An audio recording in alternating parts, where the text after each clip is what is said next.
transforming compliance into a strategic advantage, and we truly believe that that's something we can do with the platform we're providing today.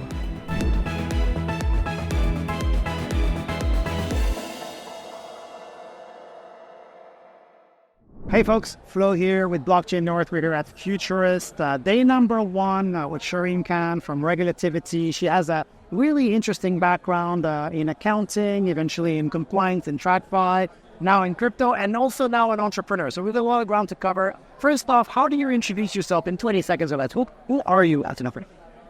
A compliance genie. I love that. Rub the bottle and the genie comes out. Get that. No, I mean, I've been in compliance for over 2.5 decades. I would say as a comprehensive compliance expert. I started off my career in the traditional finance space. Held chief compliance officer roles with some of the big companies you might know here in Canada and globally.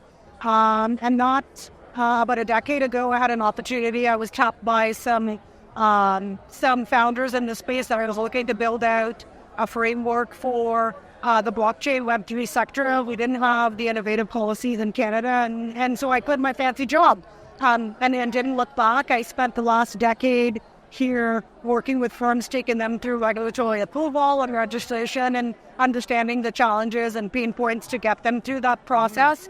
And that was the foundational element I needed for Regulativity. So that's what I'm currently doing, which is I started up a compliance platform that allows firms to get that customized fit-for-purpose module that allows them to do what they need to do without having the need for several external consultants, other partners in the field.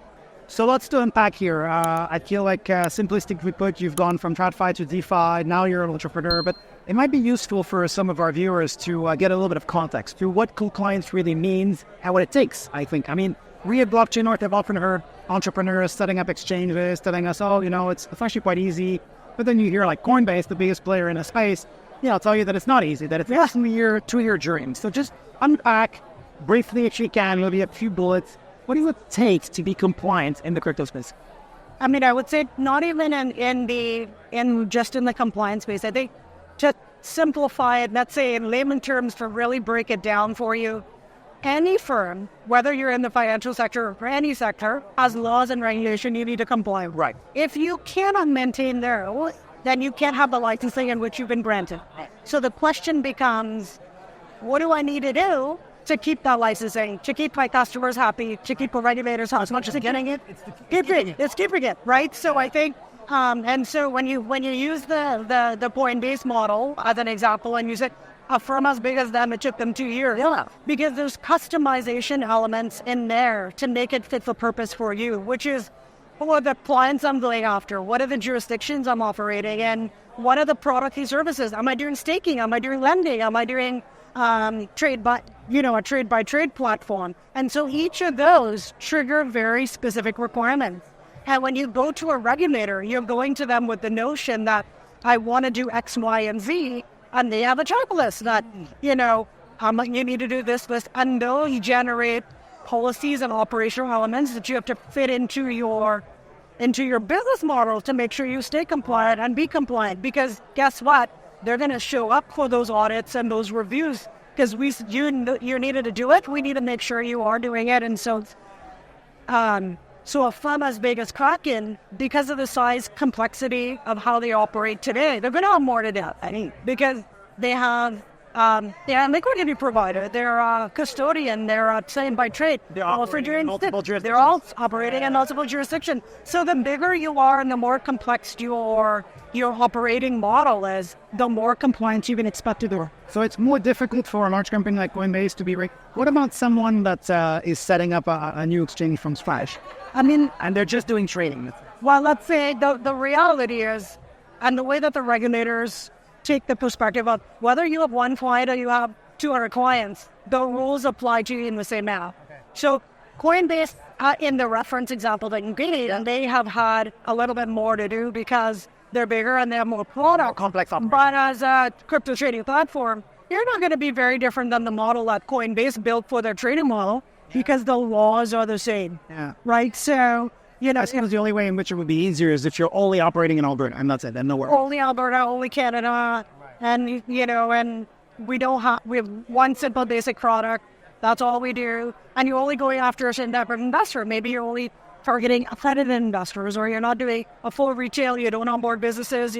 Like, the simpler your model, the less you'll have to do, right? Think of it, the concept of, if you're driving your car today, the further you have to go, the more gas you need, right? So compliance is really meant to be that fuel that keeps the engine running and going and staying in line. Okay. So now that the context is quite clear, I mean, we could, of course, go much deeper, but maybe we'll lose some people along the way. So what's the challenge for a company internally? I mean, I guess you need expertise. Basically, companies need people like you. Yeah, so you need expertise for sure. And I would say the biggest, the two other challenges we have is the market is moving very fast and things are changing and technology is evolving really fast. And the regs are not necessarily keeping up to them.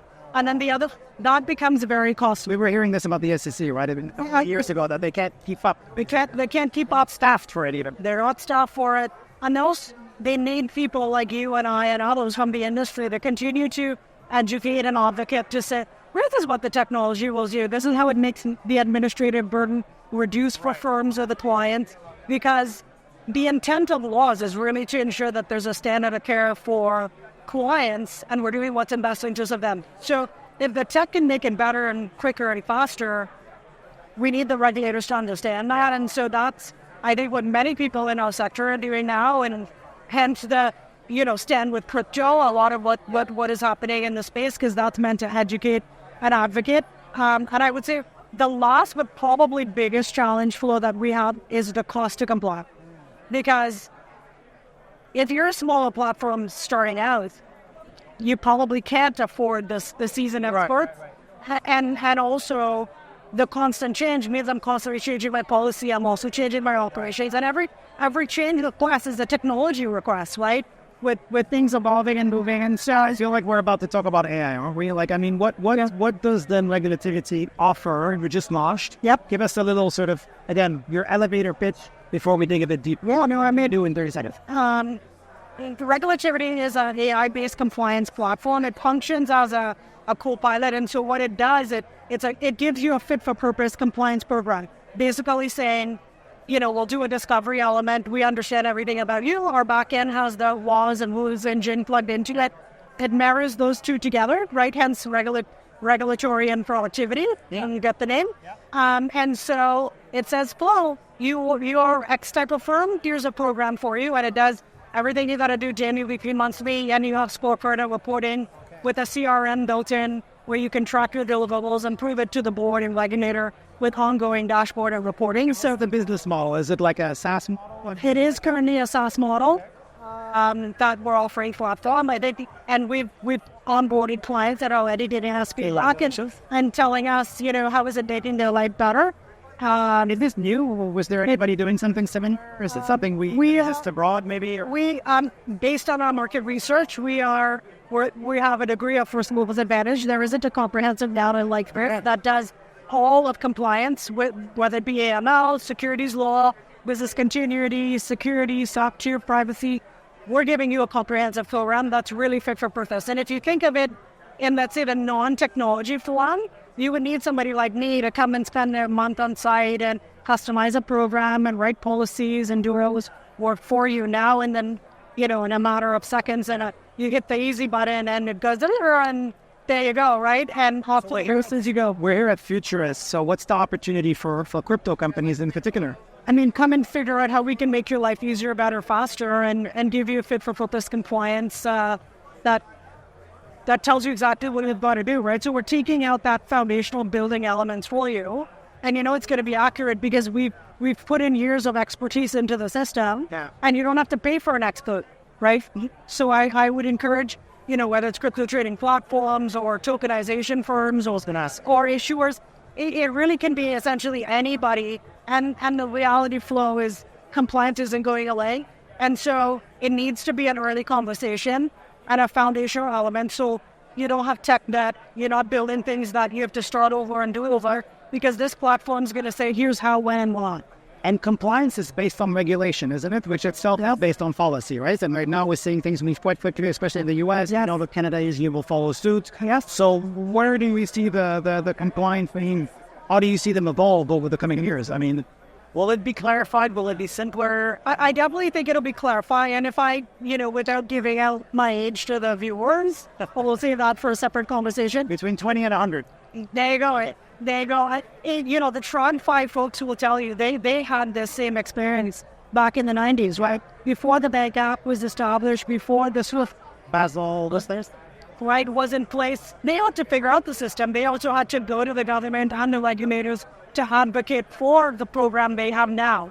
And so, do I believe that it will evolve and it will happen? Yes, but not without the work of people like you and I bringing that education and that advocating to the policymakers and lobbyists and that, because they need to know so that we can continue to push the sector forward and also not stifle innovation, right? Because Canada wants to be the tech hub we once were, and now we're fighting against others for that spot. And I think, we got to work with those government authorities to get them even that advancement for them. As an example, like land registry is not on blockchain today. The elements and the sophistication that they can get by coming on chain and reducing their own administrative overhead and cost and speed of doing compliance. So I truly believe wholeheartedly that it will come with some patience. Yeah, my God, patience is something that I think it's something that's needed in life in general, frankly. The longer you've lived, the more patience you've had to be, I think. I think mathematically that makes sense. I'm wondering if you have a specific message for anyone. Like, is there something that high conviction, that you really kind of believe, not an elevator pitch, we've already done that, we can do one at the end, but like, do you have a sort of a high conviction pitch to, I don't know, policymakers, to industry, to folks who may be on the margins of crypto looking in? I mean, what is your favorite message, your most important one in your opinion? I would say don't knock it until you know it, right? Like, I mean, not so... I think as humans, we have the tendency to listen to the phobia that's outside. There's a really useful technology here that could shape the future. And so listening in and understanding what it can do and the potential it can bring for clients and just bettering the financial system in general, which everyone will benefit from. That and that's the policymaker side that you're asking. You asked the question of, in general, I would say for platforms offering the service, bring compliance to the table early on in your conversation, right? The first things, really. Have the conversation, whether it's with SaaS platforms or your compliance officers.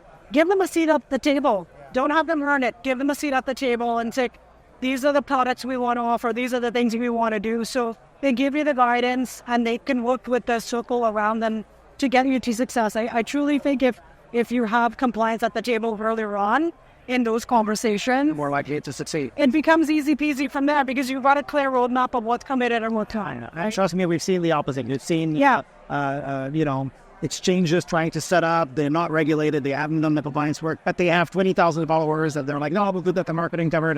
And it's like, well, you're working back to front in a sense. Well, you are. And I will tell you, for somebody that, in a previous life have had to correct firms out of sanctions and to remove that reputational damage. It's a lot harder. It is longer. It's costly. You ever heard the term the coffin versus the funeral? That's exact. And then you're now branded on regulator's site where information stays up for a long time showing what you didn't do.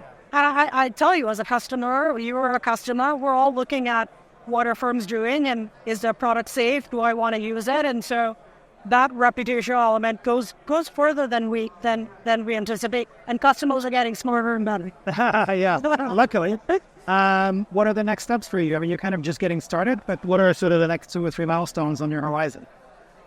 The plan is to take the product jurisdiction independent. We've been contacted by a regulator in an international jurisdiction that asked us to come in and bring the product to them in the fall because they want to understand it. They want to have an integration into us where their clients can do automatic reporting. So we quickly have to pivot and start to add other jurisdictional laws into their regulatory intelligence in the back end right now with Canada-based.